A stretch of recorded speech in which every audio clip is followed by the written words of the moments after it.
Hi friends, welcome to Annams shop. இன்னைக்கு வந்து செட்டிநாடு இட்லி சட்டி தான் பார்க்க போறோம். நிறைய பேர் நான் வந்து இட்லி அவிக்கிறத பார்த்துட்டு இட்லி சட்டி வந்து வேணும்னு கேட்டிருக்கீங்க. அதனால எங்க ஷாப்லயே நாங்க செட்டிநாடு இட்லி சட்டி வாங்கி இப்ப வச்சிருக்கோம். அதுல வந்து மூணு டைப் ஆஃப் இருக்கு. ஒன்னு வந்து 12 குழி, இன்னொன்னு வந்து 7 குழி, இது வந்து 5 குழி. இப்போ இந்த ஒவ்வொரு சட்டியும் எப்படி இருக்குன்னு பார்க்கலாம். இப்போ 12 குழி இட்லி சட்டி எப்படி இருக்குன்னு பார்க்கலாம். செட்டிநாடு இட்லி சட்டியில் வந்து மூடி வந்து இந்த மாதிரி தான் இருக்கும் எல்லாமே. இந்த மூடியை ஓப்பன் பண்ணனா தட்டு இருக்குது. இந்த 12 குழியில் வந்து ஃபஸ்ட்டு 7 குழி இருக்குது. எல்லாத்துலேயுமே ஹோல்ஸ் இருக்குது. அதனால இதில் வந்து துணி போட்டு தான் ஊற்ற முடியும்.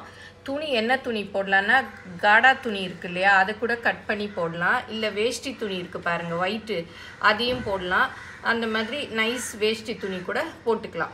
இது வந்து சேலம் ஸ்டெயின்லெஸ் ஸ்டீலு, அதனால ரொம்ப நல்லா இருக்கும் குவாலிட்டி. பாருங்கள், இந்த கைப்பிடி எல்லாமே நல்லா கையெல்லாம் அறுத்து விடாது. சில இட்லி தட்டுகளில் பார்த்தீங்கன்னா இந்த எட்ஜஸ் எல்லாம் நம்ம பிடிச்சி எடுக்கிறச்ச கையை வெட்டி விட்டுரும். இதெல்லாம் நல்ல ஃபினிஷிங்கில் நல்லா இருக்கும். குவாலிட்டி வந்து சூப்பராக இருக்கும். பாருங்கள், உள்ள 5 குழி ஒன்று, இது 5 குழி, இது 7 குழி. நம்ம தண்ணி வந்து இந்த விளிம்பு வரைக்கும் வச்சிடணும் ஃபஸ்ட்டு. ஏன்னா தண்ணி இல்லைன்னா அப்புறம் வந்து தண்ணி வற்றிட்டு சட்டியும் வீணாக போயிடும். அதெல்லாம் கொஞ்சம் பார்த்து வச்சுக்கோங்க.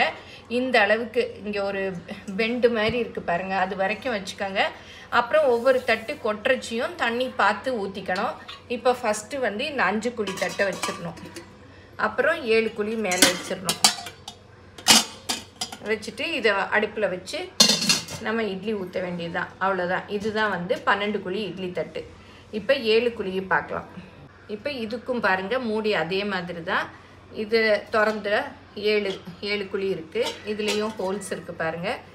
நல்ல குழி ஆழமாக இருக்குது. அப்போ இட்லி வந்து நல்லா ஊற்றணும். சில இதில் வந்து ஏந்தலாக இருக்கும். அப்போ நம்ம மாவு ஊற்றரிச்ச இட்லி வந்து சப்பையாக வரும். இதுன்னா நல்லா சாஃப்டாக பஞ்சு மாதிரி வரும். இதுலேயும் தண்ணி மாத்திரம் பார்த்து ஊற்றிக்கங்க. தண்ணி வந்து ஊற்றாமல் விட்டுட்டிங்கன்னா சட்டி வேஸ்ட் ஆயிரும். இதெல்லாம் ரொம்ப நல்ல ஸ்ட்ராங்காக இருக்கும் பாருங்கள். அமுக்கினா கூட அமுங்காது. சில இட்லி பாத்திரங்கள் எல்லாம் லேசாக இருக்கும். அது தண்ணி ஊற்றுனதும் சிவப்பாகி வீணாக போயிடும். இதெல்லாம் வந்து பேஸ் நல்லா ஸ்ட்ராங்காக இருக்கும். எல்லாமே சேலம் ஸ்டெயின்லெஸ் ஸ்டீலு. அந்த இட்லி பாத்திரத்துலேயே எல்லா இடத்துலையுமே ஒட்டி இருக்கும். இதுதான் வந்து 7 குழி. இதுக்கும் அதே மாதிரி தான் துணி போட்டுக்கணும். எல்லாத்துக்குமே ஒரே மாதிரி துணி கட் பண்ணி ஓரம் அடித்து வச்சுக்கிட்டிங்கன்னா அப்படி அழகாக போட்டு ஊற்றிக்கலாம். இட்லி எவ்வளோ நேரத்தில் வேகும் அப்படின்னு சொல்லி ஒருத்தங்க கமெண்ட்டில் கேட்டிருந்தாங்க. நம்ம ஃப்ரெஷ் மாவாக இருந்ததுன்னா அப்போவே ஆட்டிட்டு காலையில் ஊற்றுறோம் இல்லையா, அந்த மாவாக இருந்தால் 10 நிமிஷத்தில் வெந்துடும். ஃப்ரிட்ஜிலேருந்து எடுத்த மாவாக இருந்தால் கொஞ்சம் டைம் எடுக்கும். அதை நீங்கள் கொஞ்சம் நேரம் முன்னாடி எடுத்து வச்சுட்டு ஊற்றுனீங்கன்னா அதுவும் ஒரு 10லேருந்து 15 நிமிஷம் வரையும் வெந்துடும். நீங்கள் வந்து அமுக்கி பார்த்தீங்கன்னா மாவா இருக்கா இல்லையாங்கிறத டெஸ்ட் பண்ணிவிட்டு எடுத்துக்கலாம். இப்போ 5 குழி இட்லி சட்டி எப்படி இருக்குன்னு பார்க்கலாம். இதுதான் வந்து 5 குழி இட்லி சட்டி. ரொம்ப காம்பேக்டாக இருக்கும், சூப்பராக இருக்கும். ஏன்னா நம்ம இட்லி சட்டி வந்து பெருசாக இருந்தால் யூஸ் பண்ணிவிட்டு விளக்கி கழுவரிச்ச ரொம்ப நிறைய பாத்திரம் இருக்க மாதிரி இருக்கும். இது பாருங்கள், நல்ல குட்டியாக காம்பேக்டாக இருக்குது. இதுலேயும் பாருங்கள் அந்த மாதிரி ஹோல்ஸ் எல்லாம் இருக்குது. இது இட்லி ஊற்றாத நேரம் இதில் வந்து நம்ம குழம்பு அந்த மாதிரி கூட வச்சுக்கலாம். நல்லா திக்காக தான் இருக்கும். அதனால வேறு எதுக்கு கூட நம்ம யூஸ் பண்ணிக்கலாம். பாத்திரம் கூட பாருங்கள் நல்லா கனமாக சூப்பராக இருக்குது.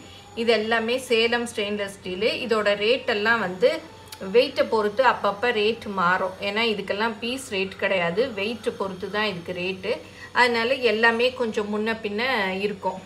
வந்து 3 சைஸ் இட்லி பாத்திரம் பார்த்தாச்சு. 5 குழி, 7 குழி, 12 குழி, 3 பாத்திரமும் எங்கள் ஷாப்பில் அவைலபிளாக இருக்குது. நீங்கள் வேணுங்கிறவங்க ஸ்க்ரீனில் வர்ற நம்பர்லேயோ இல்லை டிஸ்கிரிப்ஷனில் கொடுக்குற வெப்சைட்லேயோ போய் நீங்கள் ஆர்டர் பண்ணி வாங்கிக்கலாம்.